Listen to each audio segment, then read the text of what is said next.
നമസ്കാരം. ADM നവീൻ ബാബുവിൻ്റെ മരണവുമായി ബന്ധപ്പെട്ട് CBI അന്വേഷണം വേണം എന്നുള്ള ആവശ്യവുമായി ADMൻ്റെ ഭാര്യ മഞ്ജുഷയും കുടുംബവും ബഹുമാനപ്പെട്ട ഹൈക്കോടതിയിൽ ഒരു ഹർജി നൽകിയിരുന്നു. ഈ ഹർജിയിൽ പ്രാഥമിക വാദത്തിന് ശേഷം വരുന്ന ഡിസംബർ 12-ാം തീയതി വീണ്ടും വിശദമായ വാദം കേൾക്കുന്നതിന് വേണ്ടി കേസ് മാറ്റിവച്ചിരിക്കുന്നു. എന്നാൽ ADMൻ്റെ മരണവുമായി ബന്ധപ്പെട്ട് കേരള പോലീസിൻ്റെ സ്പെഷ്യൽ ഇൻവെസ്റ്റിഗേഷൻ ടീമിൻ്റെ അന്വേഷണത്തിൻ്റെ പുരോഗതി എവിടെ വരെയായി എന്നുള്ളത് അറിയുവാൻ വേണ്ടി അന്വേഷണ റിപ്പോർട്ടും കേസ് ഡയറിയും ബഹുമാനപ്പെട്ട ഹൈക്കോടതി പോലീസിനോട് ആവശ്യപ്പെട്ടു. പോലീസ് ഇന്നുവരെയും അത് കോടതിയിൽ ഹാജരാക്കിയിട്ടില്ല എന്നുള്ളതാണ് അറിയാൻ കഴിയുന്നത്. എന്നാൽ പോലീസ് ഒരു സത്യവാങ്മൂലം വിശദമായി തന്നെ കോടതിയിൽ കൊടുത്തിട്ടുണ്ട്. സർക്കാരിൻ്റെ ഭാഗത്തു നിന്നും ഒരു സത്യവാങ്മൂലം കോടതിയിൽ കിട്ടിയിട്ടുണ്ട്. അതായത് ADM നവീൻ ബാബുവിൻ്റെ മരണവുമായി ബന്ധപ്പെട്ട് കേരള പോലീസിന്റെ സ്പെഷ്യൽ ഇൻവെസ്റ്റിഗേഷൻ ടീം കുറ്റമറ്റ രീതിയിൽ അന്വേഷണം നടത്തിക്കൊണ്ടിരിക്കുന്നു. അതുകൊണ്ട് ഈ വിഷയത്തിൽ മറ്റൊരു അന്വേഷണ ഏജൻസികളുടെ അന്വേഷണം ആവശ്യമില്ല എന്ന് തന്നെയാണ് സർക്കാരും പോലീസും സത്യവാങ്മൂലത്തിൽ പറഞ്ഞിരിക്കുന്നത്. എന്നാൽ മറ്റ് ചില കാര്യങ്ങൾ ഈ സത്യവാങ്മൂലത്തിൽ നിന്നും ഒളിച്ചു വച്ചതായും മനസ്സിലാക്കാൻ സാധിക്കുന്നുണ്ട്. ADM നവീൻ ബാബുവിൻ്റെ മൃതദേഹ പരിശോധനയിൽ ഇൻക്വസ്റ്റ് തയ്യാറാക്കുമ്പോൾ പോലീസ് കണ്ടെത്തിയിരുന്ന ഒന്ന് രണ്ട് കാര്യങ്ങളുണ്ട്. ADM നവീൻ ബാബു മരണസമയത്ത് ധരിച്ചിരുന്ന അടിവസ്ത്രം ചോരയിൽ കുതിർന്നിരുന്നു, ചോരയിൽ മുങ്ങിയ അവസ്ഥയിലായിരുന്നു എന്നുള്ളതാണ്. എന്നാൽ ഇത് പോസ്റ്റ്മോർട്ടം റിപ്പോർട്ടിൽ രേഖപ്പെടുത്തിയിട്ടില്ല. പോസ്റ്റ്മോർട്ടം റിപ്പോർട്ടിലാവട്ടെ ബാഹ്യമായോ ആന്തരികമായോ മൃതശരീരത്തിൽ യാതൊരു തരത്തിലുള്ള മുറിവുകളുമില്ല എന്ന് അടയാളപ്പെടുത്തിയിരിക്കുമ്പോൾ പിന്നെ എങ്ങനെയാണ് പോലീസ് നടത്തിയ ഇൻക്വസ്റ്റിൽ നവീൻ ബാബുവിൻ്റെ അടിവസ്ത്രം രക്തത്തിൽ കുളിച്ചതായിരുന്നു, രക്തത്തിൽ മുങ്ങിയതായിരുന്നു എന്ന് പറയുമ്പോൾ ഈ രക്തം എവിടെ നിന്ന് വന്നു എന്നുള്ളത് കണ്ടുപിടിക്കേണ്ടതാണ്. ഇതെന്തുകൊണ്ടാണ് പോലീസ് നൽകിയ സത്യവാങ്മൂലത്തിൽ കോടതിയിൽ നിന്ന് മറച്ചു വെച്ചത് എന്നുള്ളതും അന്വേഷിക്കേണ്ടത് തന്നെയാണ്. ഈ സത്യവാങ്മൂലത്തിൽ പോലീസ് മറ്റൊരു കാര്യം കൂടി അടിവരയിട്ട് പറയുന്നുണ്ട്. അത് സർക്കാരിൻ്റെ കൃത്യമായ നിർബന്ധത്തിന് വഴങ്ങി തന്നെ അല്ലെങ്കിൽ സർക്കാരിൻ്റെ അറിവോടും ഒത്താശയോടും കൂടി തന്നെയാണ് പോലീസ് ഇങ്ങനെ ചെയ്തിരിക്കുന്നത്. സർക്കാരിന്റെ താല്പര്യമനുസരിച്ചാണ് ചെയ്തിരിക്കുന്നത്. കാരണം അതിൽ പറഞ്ഞിരിക്കുന്നത് നവീൻ ബാബുവിന്റെ മരണം ഉണ്ടായിരിക്കുന്നത് ഒരു കാരണവശാലും കൊലപാതകമാണ് എന്നുള്ള ഒരു സൂചന പോലുമില്ല. മറിച്ച് നവീൻ ബാബുവിനുണ്ടായ മാനസിക വിഷമം മൂലം അദ്ദേഹം തൂങ്ങി മരിച്ചു എന്നുള്ളതാണ്. അങ്ങനെയെങ്കിൽ എന്തായിരുന്നു നവീൻ ബാബുവിൻ്റെ മാനസിക വിഷമം എന്ന് പരിശോധിക്കുമ്പോഴാണ് സർക്കാരും പോലീസും ഇവിടെ PP ദിവ്യ എന്ന മുൻ ജില്ലാ പഞ്ചായത്ത് പ്രസിഡന്റിന് കരുതി വെച്ച കുരുക്ക് പുറത്തു വരുന്നത്. നവീൻ ബാബുവിൻ്റെ യാത്രയയപ്പ് ചടങ്ങ് ദിവസം ആ ചടങ്ങിലേക്ക് PP ദിവ്യ എന്ന കണ്ണൂരിലെ മുൻ ജില്ലാ പഞ്ചായത്ത് പ്രസിഡന്റ്, കണ്ണൂരിലെ സാരിയുടുത്ത പിണറായി വിജയൻ എന്ന് അറിയപ്പെടുന്ന CPMന്റെ സമുന്നത നേതാവായ PP ദിവ്യ കയറി ചെല്ലുകയും നവീൻ ബാബുവിനെതിരെ അഴിമതി ആരോപണങ്ങൾ ഉന്നയിക്കുകയും ഈ അഴിമതി ആരോപണങ്ങൾ ഉന്നയിച്ചത് താൻ കൊണ്ടുചെന്ന ഒരു വീഡിയോഗ്രാഫറെ ഉപയോഗിച്ചുകൊണ്ട് സാമൂഹ്യ മധ്യത്തിൽ പ്രചരിപ്പിക്കുകയും നവീൻ ബാബുവിനെ അപകീർത്തിപ്പെടുത്തുകയും ചെയ്തു എന്നുള്ളത് പകൽ പോലെ വ്യക്തമാണ്.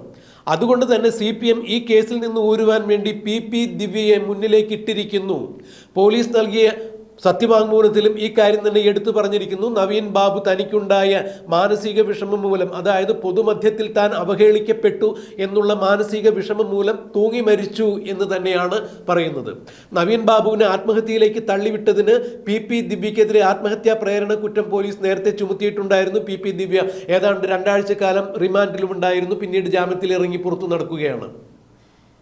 അതായത് ഈ വിഷയത്തിൽ നവീൻ ബാബു മരിക്കാനിടയായ സാഹചര്യം മുഴുവൻ PP ദിവ്യയിലേക്ക് കൊണ്ടുവന്ന് PP ദിവ്യയെ അകത്താക്കി, PP ദിവ്യയെ മുന്നിൽ നിർത്തി അല്ലെങ്കിൽ PP ദിവ്യയെ നിയമത്തിന് മുന്നിൽ ഇട്ടുകൊടുത്തുകൊണ്ട് ഈ വിഷയത്തിൽ നിന്നും രക്ഷപ്പെടുവാനാണ് CPMന്റെ സ്ഥാപിത താല്പര്യക്കാരുമെല്ലാം ശ്രമിക്കുന്നത് എന്ന് വേണം ഇതിൽ നിന്ന് മനസ്സിലാക്കാൻ. അല്ല എന്നുണ്ടെങ്കിൽ പോലീസ് നൽകിയ സത്യവാങ്മൂലത്തിൽ എന്തുകൊണ്ടാണ് മനോവിഷമം മൂലമാണ് നവീൻ ബാബു ആത്മഹത്യ ചെയ്തിരിക്കുന്നത് എന്ന് അടിവരയിട്ട് എഴുതിയിരിക്കുന്നത് എന്നുള്ളത് തന്നെയാണ് നിയമവൃത്തങ്ങൾ എടുത്ത് ചോദിക്കുന്നത്. മുഖ്യമന്ത്രിയുടെ പൊളിറ്റിക്കൽ സെക്രട്ടറി P ശശിക്കും P ശശിയുടെ അടുത്ത സുഹൃത്തായ PP ദിവ്യയ്ക്കും PP ദിവ്യയും P ശശിയുമെല്ലാം അടങ്ങിയ ഒരു കോക്കസിന്റെ പ്രവർത്തനം മൂലം തന്നെയാണ് നവീൻ ബാബുവിന് മരണം ഉണ്ടായത് അല്ലെങ്കിൽ മരണത്തിലേക്ക് തള്ളിവിട്ടത് അഥവാ നവീൻ ബാബുവിൻ്റെ ജീവിതം അപകടത്തിലായത് ഈ കോക്കസ് മൂലമാണ് എന്നുള്ളതാണ് ഇപ്പോൾ CPMന്റെ തന്നെ പിന്നാമ്പുറങ്ങളിലെ വർത്തമാനങ്ങൾ. കണ്ണൂരിലും പരിസര പ്രദേശങ്ങളിലും കേൾക്കുന്നതും ഇത് തന്നെയാണ്. എന്നാൽ നവീൻ ബാബുവിൻ്റെ കുടുംബം പരമ്പരാഗതമായി കമ്മ്യൂണിസ്റ്റുകാർ തന്നെയാണ്. അതുകൊണ്ട് ഈ വിഷയത്തിൽ CPM ഒറ്റപ്പെട്ടു പോകാതിരിക്കുവാൻ വേണ്ടി തങ്ങൾ എപ്പോഴും നവീൻ ബാബുവിൻ്റെ കൂടെയാണ് എന്ന് പറഞ്ഞ പിണറായി വിജയനും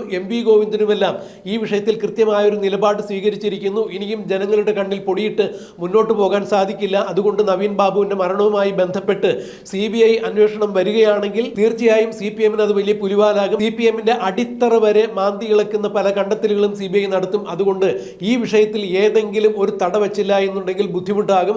മനഃപൂർവ്വം അതുകൊണ്ട് തന്നെയാണ് നവീൻ ബാബു മനോവിഷമം മൂലം ആത്മഹത്യ ചെയ്തത് എന്ന് പറയുമ്പോൾ നവീൻ ബാബുവിന് മനോവിഷമം ഉണ്ടാക്കിയത് ആരാണ്, എന്ത് സംഭവമായിരുന്നു എന്നുള്ളത് അന്വേഷണ പരിധിയിൽ വരും. അവിടെ PP ദിവ്യയെ കൃത്യമായി പൂട്ടാം എന്നുള്ളത് തന്നെയാണ് ഈ സത്യവാങ്മൂലത്തിലൂടെ സർക്കാരും പോലീസും ലക്ഷ്യമിടുന്നത് എന്ന് തന്നെയാണ് ഇപ്പോൾ മനസ്സിലാക്കാൻ കഴിയുന്നത്. എന്തായാലും ഈ വിഷയത്തിൽ CPM PP ദിവ്യയെ കൈവിടുന്നു എന്ന് വേണം മനസ്സിലാക്കാൻ. മുഖ്യമന്ത്രിയുടെ പൊളിറ്റിക്കൽ സെക്രട്ടറിയായ P ശശിയുമായി വളരെ അടുത്ത സൗഹൃദ ബന്ധം പുലർത്തുന്ന PP ദിവ്യയെ ഇപ്പോൾ CPM സംരക്ഷിക്കാൻ പറ്റാത്ത അവസ്ഥയിലേക്ക് മാറിയിരിക്കുന്നു. നവീൻ ബാബുവിന്റെ കേസുമായി ബന്ധപ്പെട്ട് PP ദിവ്യയെ നിയമത്തിന് വിട്ടുകൊടുത്തുകൊണ്ട് തലയൂരാൻ തന്നെയാണ് CPMന്റെ സ്ഥാപിത താല്പര്യക്കാരുടെ ശ്രമം എന്നാണ് അറിയാൻ സാധിക്കുന്നത്. കാരണം ഏതാണ്ട് 5000 കോടി രൂപയുടെ അനധികൃത ഇടപാടുകളാണ് CPM ബിനാമികളുടെ ഇടപാടുകളാണ് നവീൻ ബാബുവിന്റെ ഫയലിൽ ഉണ്ടായിരുന്നത് എന്ന് പറയുമ്പോൾ ഈ ഫയൽ CBIയുടെ അന്വേഷണത്തിന് മുന്നിൽ വരികയോ അല്ലെങ്കിൽ ഇത് കോടതിയുടെ മുന്നിൽ വരികയോ ചെയ്താൽ CPMന് ബുദ്ധിമുട്ടാകും. അതുകൊണ്ട് തന്നെ ഇത്തരം കാര്യങ്ങളിലേക്കെല്ലാം കാര്യങ്ങൾ നീങ്ങുന്നതിന് മുമ്പ് തന്നെ PP ദിവ്യയിലേക്ക് ഈ കേസ് കോർണർ ചെയ്ത്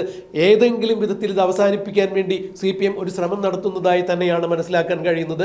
അതുകൊണ്ട് സർക്കാരും പോലീസും വളരെ കൃത്യമായി പ്ലാൻ ചെയ്തുകൊണ്ട് തന്നെയാണ് നവീൻ ബാബുവിന്റെ മരണം ആത്മഹത്യയാണ്. ഈ ആത്മഹത്യ ഉണ്ടായിരിക്കുന്നത് മനോവിഷമം മൂലമാണ് എന്നാണ് എഴുതി ചേർത്തിരിക്കുന്നത്. ഇനി എന്താണ് നടക്കുക എന്നുള്ളത് നമുക്ക് കണ്ടറിയാം, കാത്തിരിക്കാം.